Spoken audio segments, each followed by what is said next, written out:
So I have to take permission from the little woman, my daughter, to use the little encounter we have as an example. All right. So she said I shouldn't mention her name. So she's my daughter. So a few minutes before I did this recording, she was grumbling, complaining, kicking because she couldn't get a particular craft. She couldn't get on with a particular craft. She said, I've tried so many times and it's not just working. So I asked her, you have to ask yourself two questions. Number one, do I have the right materials that I need for that particular thing? And then number two, am I doing it in the correct procedure? Am I following the correct procedure? She said, yes, I have the right materials and I'm following the correct procedures. I said, okay, one thing is needed, it's required. The third one, do you have the right attitude for it? She said, yeah, I don't. She said, no, I said, yeah, that's a problem. You are complaining, you are grumbling, you are kicking out, you are doing all sorts of things, you can't get it. And she was even, she was still grumpy. I said, yeah, you are being grumpy. Why don't you go with the attitude of thanksgiving? And you will see that this thing will work out. So I said, just go and try it. I've even forgotten about it. And then she came and she was happy. Why? She has gotten something, and I'm sure she must have applied that somehow. So where am I going to?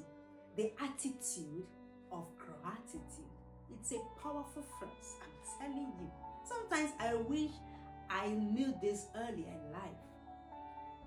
I wish I knew this in my early years of becoming a Christian.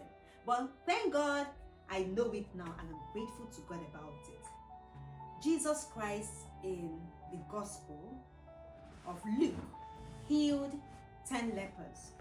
And as they were walking out, okay, he healed them, they came to him and he healed them. As they were going, they found out that they were seeing improvements, that they were getting healed. And then, immediately, one of them came back to Jesus, and the Bible says he came and worshipped him and fell down on his face and said, Master, thank you. And Jesus asked this question. He said, were there not 10 of you that were healed? How come it's just one person that returned to give thanks? Okay? For Jesus to ask that question, it's not just a careless question. And it's not something to just make up the Bible. It is important. It shows that God demands, appreciates, and commands that we live a life of thanksgiving, of gratitude. It's a virtue that it's not very common in so many people. Rather, what you see in so many people is entitlement. Okay, I have the right to have it. Yes, she should do it. He should do it. The government should do it. This person should do it. After all, I'm telling you, the truth is that we are not entitled for anything. Anything that we have in life is by grace. And if we have this mindset that whatever we have is by grace, it's not by our own power or by our might, or that we're entitled to it, we will live a life of being grateful. I'm telling you. Why we are not being grateful most of the time is that we feel we're entitled to it. We're entitled to that. We're entitled to that. So why should I be? And you see, so many times we rather complain. We rather grumble. Starting with everything. The weather, if it's too hot, it's too hot. If it's too cold, it's too cold. If it's in between, oh, why is it not hot? We complain a lot. You are being paid, even the pay rise, people are complaining. Somebody said the other day, they are going to also give us a pay rise, I think in April. And someone said, oh, when they increase it, then tax will increase. That's complaining. sake. There are people that have worked for years without any pay rise. So when the person mentioned it, my input was that it's something. They take tax from it.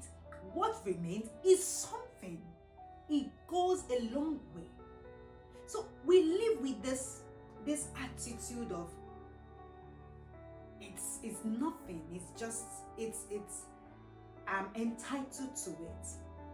What Jesus did on the cross, that he gave his life, he laid down his life for me and you to be saved, to be delivered from sin, from Satan, from sickness, is a great deal. It is something that we must live to be grateful for. If that alone is what you are grateful for, it is more than even enough.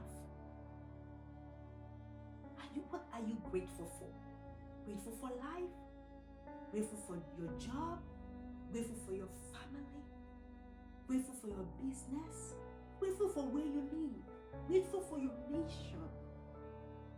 So many times we complain about everything. I see people who came from other countries. They come here and they're complaining about NHS.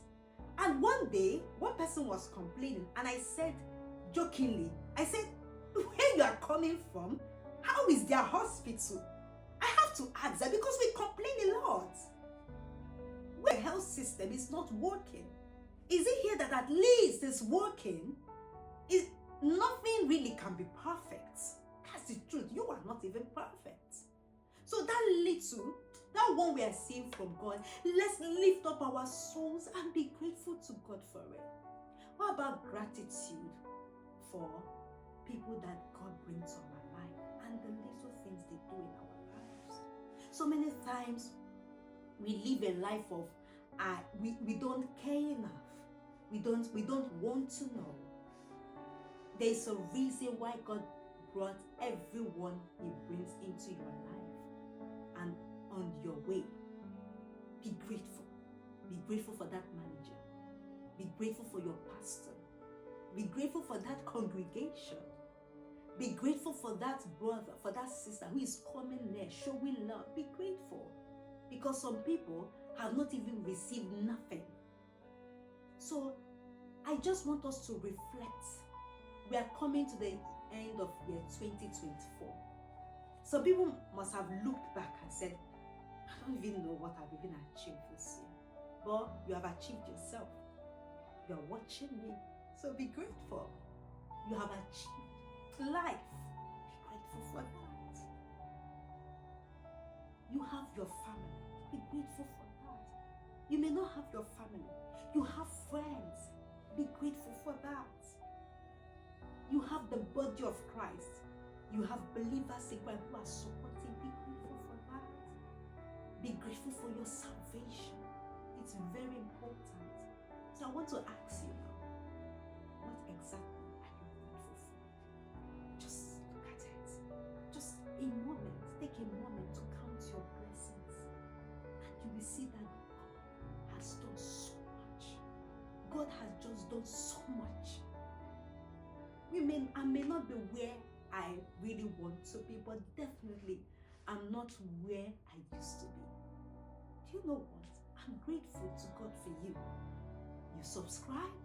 You are going to subscribe. You even take out time to watch. And even to watch to this point, I'm grateful. I just want you to put on the comment box what you are grateful to God for. And you will see that which you are expecting from God will come even sooner than you expected. All right? Just write there what you are grateful to God about. Comment box below. And you will see that the rest of the year, when we live this life of thanksgiving, of gratitude, we see that the rest of the year we bear so much fruit for us than we expected. All right. So one more time, I'm grateful to God for you. God bless you and cheers.